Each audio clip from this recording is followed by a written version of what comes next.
মা একটি শব্দ যার ভেতরে লুকিয়ে থাকে নিরাপত্তা, ভালোবাসা আর নিঃস্বার্থ আশ্রয়ের পুরো পৃথিবী। সন্তানের কাছে মা মানে নিশ্চিন্ত ঘুম, ভয়হীন শৈশব আর মমতায় ভরা এক অদৃশ্য ছায়া। এই অনুভূতি শুধু মানুষের নয়, প্রাণী জগতেও মাতৃত্ব একইভাবে গভীর এবং একইভাবে সত্য। পৃথিবীর প্রতিটি শিশুর মতো প্রাণীর বাচ্চাদের কাছেও মা হলো হৃদয়ের সবচেয়ে নিরাপদ ঠিকানা। কিন্তু যাদের জীবনে সেই আশ্রয় থাকে না, তাদের শৈশব যেন শুরু হয় এক নিঃশব্দ শূন্যতা দিয়ে। জাপানের ইচিকাওয়া সিটি চিড়িয়াখানায় দেখা গেছে এমনই এক হৃদয় ছোঁয়া গল্প।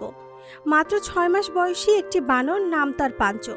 ছোট্ট এই প্রাণীটি তার হারিয়ে যাওয়া মায়ের অভাব পূরণ করার চেষ্টা করছে একটি খেলনা ওয়ারাং ওয়াটাংকে জড়িয়ে ধরে। ভিডিওতে দেখা যায় পাঞ্চো খেলনাটিকে এমনভাবে আঁকড়ে ধরে আছে যেন সেটিই তার মা।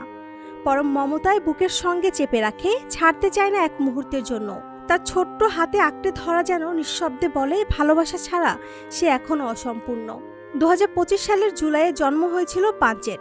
জন্মের পরপরই তার মায়ের কাছ থেকে বিচ্ছিন্ন হওয়া অবস্থায় তাকে পাওয়া যায়। অসহায় ও পরিত্যক্ত এই ছোট্ট প্রাণীটিকে তখন নিজের হাতে লালন পালন শুরু করেন চিড়িয়াখানার তত্ত্বাবধায়করা। যত্ন, খাবার আর সুরক্ষার মধ্যে ধীরে ধীরে বড় হতে থাকে সে। তবে মায়ের অভাব থেকে যায় অদৃশ্য এক শূন্যতার মতো। সময় গড়ানোর সঙ্গে সঙ্গে তাকে অন্য বানরের সঙ্গেও যুক্ত করা হয়, কিন্তু নতুন পরিবেশে মানিয়ে নেওয়া সহজ ছিল না। চারপাশে অনেক সঙ্গী থাকলেও পাঞ্চের ভেতরে একাকিত্ব স্পষ্ট হয়ে ওঠে। তার উদ্বেগ কমাতে তাকে দেওয়া হয় একটি কম্বল এবং কয়েকটি নরম খেলনা। এর মধ্যেই থাকে ওয়ারাং ওয়াটাং নামের একটি পুতুল। এই খেলনাটির সঙ্গে তার হয়ে ওঠে গভীর সম্পর্ক। খেলনাটি হয়ে ওঠে তার সবচেয়ে কাছের সঙ্গী, তার মানসিক শান্তির আশ্রয়। ঘুমানোর সময় পাঞ্চো খেলনাটিকে শক্ত করে জড়িয়ে ধরে থাকে। নতুন বানর কাছে এলে বা পরিবেশ বদলে তাকে আরো শক্তভাবে আঁকড়ে ধরতে দেখা যায়, যেন খেলনাটি তাকে সাহস দেয়, নিরাপত্তা দেয়, মায়ের অনুপস্থিতিতে সান্ত্বনা হয়ে পাশে থাকে।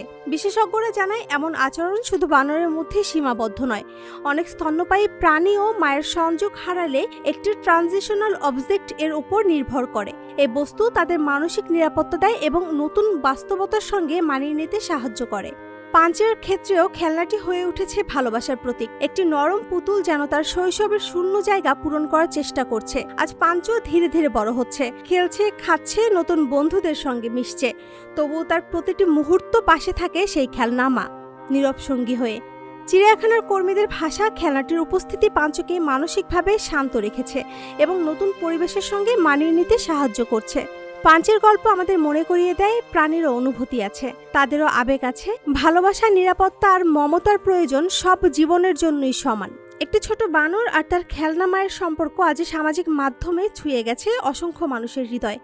কারণ এই গল্প আসলে একটি সত্য বলে, মা না থাকলেও সন্তান ভালোবাসার আশ্রয় খুঁজে নেয় কোনো না কোনোভাবে।